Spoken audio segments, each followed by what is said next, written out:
Assalamualaikum warahmatullahi wabarakatuh. Sampurasun. Yang saya hormati, saya muliakan dan saya banggakan, bahkan saya katakan sebagai tauladan birokrat Sunda, Gubernur Jawa Barat yang ke-17, Bapak Bayi Mahmudin. Saya memberikan ucapan spesial pada pagi hari ini karena dia sebagai PJ betul-betul memposisikan sebagai PJ. Mengatur ritme birokrasi, menata keuangan, kemudian mengantarkan pemimpin baru dengan penuh sukacita dan penuh rasa bahagia. Dan ini pelajaran penting. Di saat orang hari ini krisis terhadap kejujuran, maka saya berani berkata, Pak Bay adalah sosok pejabat yang sangat jujur. Yang saya hormati Ketua DPRD Provinsi Jawa Barat, saya lebih menyebutnya dalam keseharian Kang Buki Wibawa. Dia para wakil ketua, ada Kang Iwan Suryawan, ada Kang M.Ki Iswara, ada Mas Ono Surono karena emas, beda dan termasuk orang yang sangat kaya karena mungkin lebih dari 80 kg kekayaan emas murninya. Karena kita harus menghormati wilayah, karena wilayah Indramayu itu kebudayaannya, kebudayaan Cirebonan, Jawa dan Sunda. Yang saya hormati Bapak Kapolda Jabar, kemudian ada Kang Acep Jamaludin, kalau ini murni orang Sunda kelihatan. Yang saya hormati Bapak Pangdam 3 Siliwangi, asli juga orang Tasik. Kemudian yang mewakili Kepala Kejaksaan Tinggi Jawa Barat, kemudian Ketua Pengadilan Tinggi Jawa Barat, kemudian juga yang mewakili Kapolda Metro Jaya. Saya ucapkan terima kasih karena wilayah kita termasuk di dalamnya ada Kota Bekasi, Kabupaten Bekasi, dan Kota Depok, itu adalah wilayahnya Polda Metro Jaya. Yang saya hormati Sekretaris Daerah dan seluruh perangkat pemerintah daerah Provinsi Jawa Barat. Yang saya banggakan kawan-kawan saya, para ketua komisi, wakil ketua komisi, para anggota komisi, para ketua banggar, wakil ketua banggar, para ketua badan musyawarah, wakil ketua badan musyawarah, mudah-mudahan istilahnya belum berubah karena saya pernah menjadi anggota DPRD Kabupaten Purwakarta, ketua komisi E, pernah menjadi wakil ketua komisi 4 DPR RI, bareng dengan Pak Ono Surono, dan dulu direncanakan mau satu pasangan. Ternyata nasib yang mengatakan berbeda. Tetapi saya tahu Pak Ono masih sangat mencintai saya hari ini. Bisa terbukti dari postingan-postingan di media sosialnya. Saya bicara ijazah, Pak Ono bicara ijazah.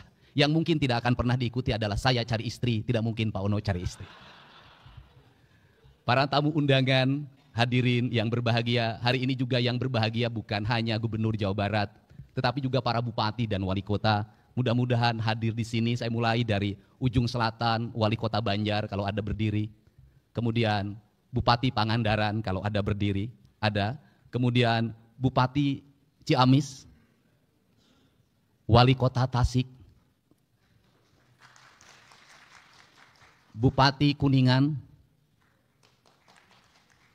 Bupati Cirebon, wali kota Cirebon, Bupati Indramayu, Bupati Majalengka, Bupati Sumedang, Bupati Subang.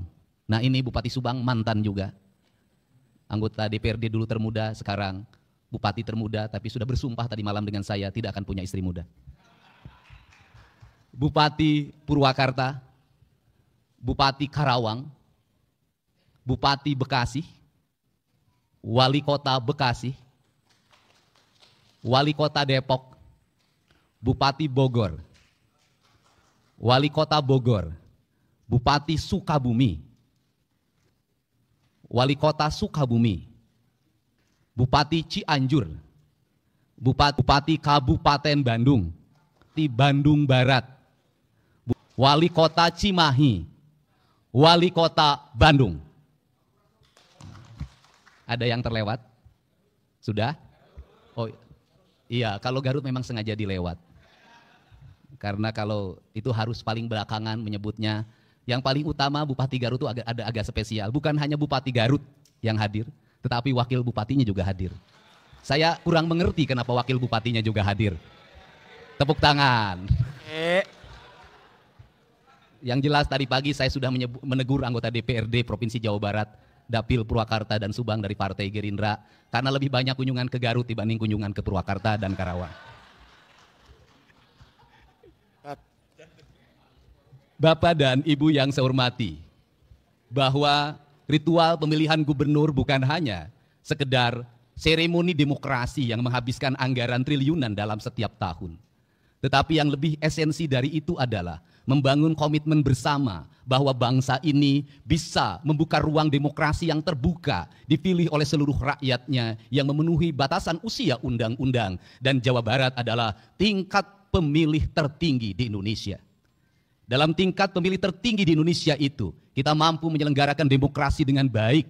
Demokrasi yang mengedepankan semangat silih asa, silih asu dan silih asi. Itu dibuktikan dengan tidak adanya gugatan di Mahkamah Konstitusi. Untuk itu saya mengucapkan terima kasih kepada pasangan calon gubernur Jawa Barat. Yang pertama pasangan Kiai Haji Adang, pasangan Pak Ahmad Saihu, dan pasangan Pak JJ. Yang telah membuka ruang demokrasi dengan kebersihan hatinya. Demokrasi bisa berjalan dengan baik dan memberikan ketauladanan bagi kita semua. Dan paling penting adalah demokrasi harus melahirkan kesejahteraan publik. Kesejahteraan publik itu tercantum dalam logonya pemerintah Provinsi Jawa Barat. Gemah Ripah Repeh Rapi. Gemah Ripah Repeh Rapi adalah kemanunggalan prinsip-prinsip dasar kehidupan yang dalam ajaran Sunda ada tujuan utama dalam hidup, yaitu mewujudkan manusia Pancawaluya. Manusia Pancawaluya adalah manusia yang cager, manusia yang bager, manusia yang benar, manusia yang pinter, dan manusia yang singer. Pancawaluya mengajarkan bagaimana pembangunan harus disusun berdasarkan sistematika kerangka dasar sebagai tahapan yang disebut dengan gerbang Pancaniti. Dalam tahapan itu yang pertama adalah manusia cager. Artinya bahwa kesehatan warga adalah fondamen utama dalam kehidupan kita. Maka pembangunan harus mengarah pada upaya membangun kesehatan. Maka kesehatan memiliki dua variabel. Yang pertama adalah pencegahan, yang kedua adalah pengobatan. Kerangka berpikir kita hari ini teracuni oleh kerangka berpikir materialisme, di mana kesehatan selalu dipahami dengan obat-obatan. Kesehatan selalu dipahami dengan alat kesehatan. Kesehatan selalu dipahami dengan rumah sakit. Kesehatan selalu dipahami dengan dokter yang memberikan resep, dokter yang mengoperasi. Seluruh kerangka itu, kalau terus-terusan itu menjadi tujuan utama dalam pembangunan, sampai dunia ini berakhir, kesehatan tidak akan pernah selesai.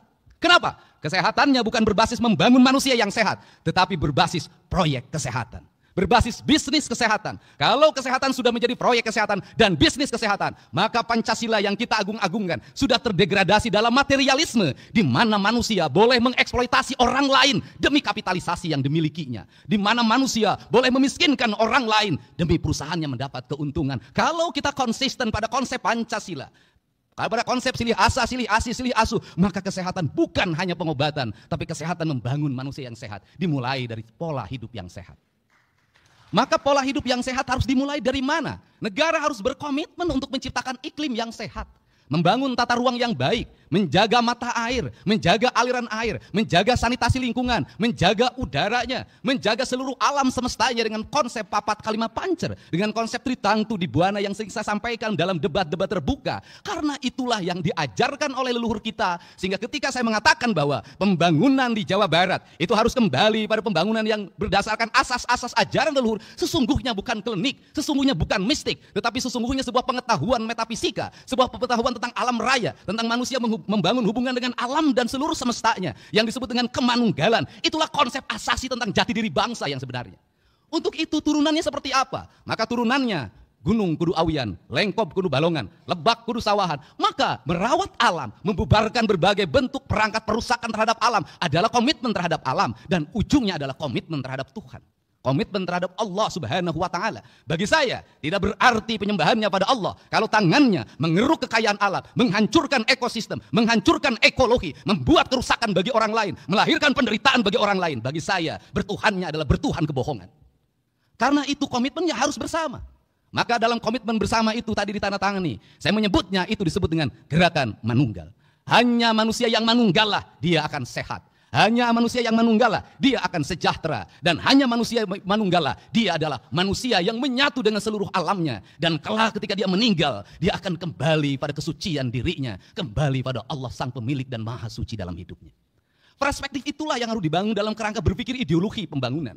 Untuk itu, dari sekarang saya minta seluruh konsepsi pembangunan di Jawa Barat harus berdasarkan asas kesehatan. Kir mobil harus asasnya kesehatan. menjaga keselamatan penumpangnya, menjaga keselamatan sopirnya. Usia kendaraannya bukan hanya memenuhi perangkat administratif. IMB rumah harus memenuhi asas kesehatan. Bangunan harus memenuhi asas kesehatan. Maka kesehatan adalah piranti rekomendasi bagi seluruh kebijakan pembangunan. Tidak boleh pembangunan bertentangan dengan prinsip-prinsip dasar kesehatan. Kemudian yang kedua adalah upaya kita melakukan pengobatan. Maka seluruh perangkat pemerintah harus segera mengalokasikan pembiayaan, menyediakan puskesmas pembantu di tingkat desa dengan kekuatan layanan yang memadai, menyediakan puskesmas di tingkat kecamatan yang rawat inap dengan kerangka layanan yang memadai, tidak akan pernah hilang. Kemudian, untuk itu harus diidentifikasi secara ekologi. Di desa ini ular apa? Kalau mematuk petani, mematuk nelayan, mematuk buruh tani, maka kita harus sudah siap. Maka di desanya sudah ada serum bisa anti ular. Kerangka ini harus dibangun dalam capaian berpikir yang universal. Tetapi tindakan-tindakannya harus bersifat lokal. Kemudian yang berikutnya adalah membuat gerakan. Ketika hari ini dicanangkan gerakan makan bergizi gratis, sesungguhnya itu adalah harapan. Harapannya apa? Harapannya anak-anak kita mendapat asupan gizi yang memadai. Hari ini anak-anak Jawa Barat mengalami problem di makanan. Kenapa? Ibunya sudah tidak memasak di rumahnya, yang tidak akan pernah hilang. Kemudian, benar, maka orang benar itu. Bager itu apa? Bager itu dalam kata orang Sunda, yaitu orang yang memiliki kebersihan hati awalnya. Cilik putih, celak herang, caang bulan 14, jalan gede sasapuan, tegenek temaluk balumbang timur narawangan. Maka sifatnya, dedehan welasan asihan, nulung kanu butuh nalang kanu susah nganter kanu sieun nyangan kanu poeken. Maka kerangka kerja itu harus dibangun dalam sistem pendidikan yang membangun karakter pribadi anak-anak. Anak-anak kita pinter main IT-nya, anak-anak kita pinter berucapnya, tapi hari ini lemah kesabarannya, lemah fisiknya. Dan dalam jangka panjang, kalau ini dibiarkan, maka akan menjadi ancaman masa depan. Saya katakan, tadi malam sudah layak para bupati, wali kota hari ini mengevaluasi anak-anak TK, SD, dan SMP menggunakan perangkat HP dalam kehidupan keseharian. Kalau ingin punya generasi hebat. Belajar dengan membaca HP, ternyata di negara-negara maju kini sudah ditinggalkan. Kenapa? Tidak meninggalkan jejak di dalam pikirannya. Membaca buku jauh meninggalkan jejak dibanding membaca perangkat digital. Tetapi di perangkat digital, jejak itu apa? Orang yang ucap dan tingkahnya sama. Kalau sudah seperti itu, maka tingkatan yang keempat, pinter. Orang pinter boleh, tetapi kalau dia sudah cagir, sudah bagir, dan sudah benar. Kenapa? Kalau pinter lebih dulu, dia tidak cagir. Profesor tak akan berarti kalau dia kena stroke. Dia pintar, tapi dia tidak benar, rusak pegang anggaran. Tidak pernah mengarah pada kepentingan publik, habis belanjanya oleh kepentingan-kepentingan yang non-publik. Maka pintar menjadi kekuatan utama. Yang terakhir, orang pintar tak ada arti. Kalau tidak singer, dia tidak satset. Dia tidak pok-pek-prak. Dia tidak bisa mengaplikasikan seluruh perangkatnya dalam kehidupannya. Untuk itu, saya mencoba membangun dua kerangka kerja pembangunan di Jawa Barat. Kerangka kerja yang pertama, di tahun 2025 dan tahun 2026, serta sisa setengah dari 2027. Saya menyebutnya tahun belanja modal. Tahun belanja modal itu apa? Modalnya dalam bentuk infrastruktur. Maka saya menargetkan jalan provinsi Jawa Barat harus selesai dalam waktu tahun 2025. Tidak boleh lagi terkendala dengan kepemilikan tanah. Orang miskin tidak punya tanah. Maka tugas negara adalah menyelesaikan seluruh problem administrasi tersebut. Jangan administrasi membuat mereka kehilangan harapan dan deritanya tidak akan pernah berakhir.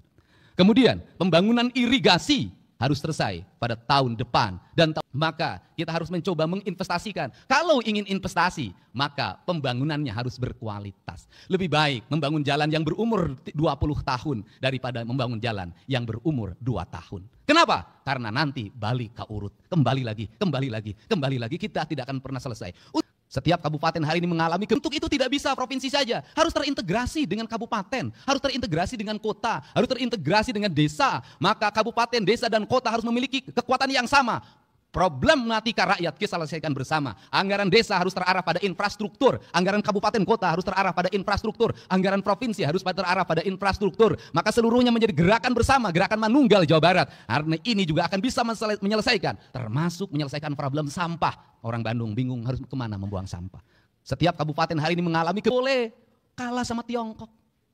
Kenapa Tiongkok berhasil?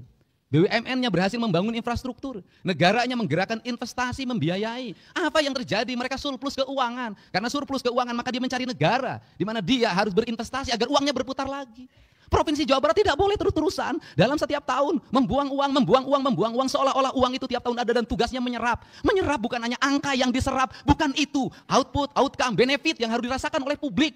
Gak boleh begitu lagi. Karena itu di 2026, 2027, 2028, 2029 kalau infrastruktur sudah selesai, kalau kewajiban-kewajiban pemerintah provinsi sudah selesai, uangnya memiliki kecukupan, maka kita harus mulai berinvestasi fiskal. Investasinya tidak boleh lagi dalam BUMD yang kemudian BUMD itu menahan dividennya dan dikatakan rugi terus dalam setiap tahun. Saya tidak mau menjadikan badan usaha milik daerah menjadi tempat menyimpannya tim sukses. Tidak akan ada di pemerintahan saya. Kenapa? Kalau negeri ini dibagi pada tim sukses, maka negeri ini tidak akan pernah berakhir. Tahun ini, tahun depan lagi ini, kapan kita ini? Dan negeri menjadi negeri balas dendam. Tetapi BUMD saya akan lakukan apa? Audit investigatif. Agar apa? Agar bisa ditemukan bekerjanya baik, kredibel, punya untung atau buntung terus. Kalau buntung terus, ngapain? Gaji pengangguran, ngabisin duit APBD, tutup. Kita arahkan apa? Investasi pada BPR yang sehat di kabupaten kota dan kecamatan yang sehat. Agar apa? Agar uang provinsi bisa diserap oleh masyarakat yang jujur. Kita tingkatkan lagi investasi di Bank Jabar walaupun sudah terbuka. Dan Bank Jabar harus mengalami efisiensi. Efisiensi apa? Struktur jabatannya jangan terlalu banyak. Jumlahnya disedikitkan. Untuk apa? Karena Bank Jabar itu nggak usah pakai struktur banyak juga sudah untung. Pelanggannya ASN, anggota DPRD, bupati dan wali kota, termasuk mungkin saya nanti. Nah, kenapa? Kalau seperti itu, maka kalau jumlahnya sedikit, untuk apa? Agar dia dividennya tinggi. Kalau dividennya tinggi, belanjakan untuk kepentingan publik lagi. Kalau kemudian punya CSR, jangan disembunyikan, umumin berapa CSR-nya. Dan saya merencanakan CSR pada tahun 2025 untuk pembangunan sekolah. Satu sekolah dari CSR. Kalau seperti itu nanti anak-anak kita bisa bersekolah. Tidak ribut lagi, tidak mengalami lagi anak Jawa Barat 350.000 ijazahnya belum ditebus. Negara sudah merdeka, ijazah belum ada di tangan. Ini adalah kerangka. Kalau kerangka ini sudah dibangun maka pada periode ke depan kita menjadi provinsi yang memiliki kecukupan fiskal. Kalau sudah punya kecukupan fiskal, kalau provinsinya misalnya nanti ada BUMD yang profesional, bisa dikelola dengan baik, bisa jadi dia bangun jalan di provinsi lain. Bisa jadi dia bikin stasiun kereta api di posisi lain. Bisa jadi dia bangun apa di provinsi lain. Kenapa? Duitnya menyebar ke tempat lain. Kita punya kecukupan. Dari kecukupan itu apa yang akan terserap? Orang Jawa Barat nanti kerja di Kalimantan, membawa investasi provinsinya. Orang Jawa Barat kerja di Sumatera, membawa investasi provinsinya. Penduduk bukan terbalik. Orang lain yang kerja di Jawa Barat. Karena kekurangan tenaga profesional. Untuk itu beasiswa pendidikan hari ini adalah beasiswa pendidikan investasi. Diarahkan untuk siapa? Anak-anak Jawa Barat yang memiliki kualifikasi kecerdasan tingkat tinggi. Agar dia menjadi penggerak ekonomi. Agar melahirkan engineer-engineer baru yang bisa menggerakkan mesin produksi di seluruh industri.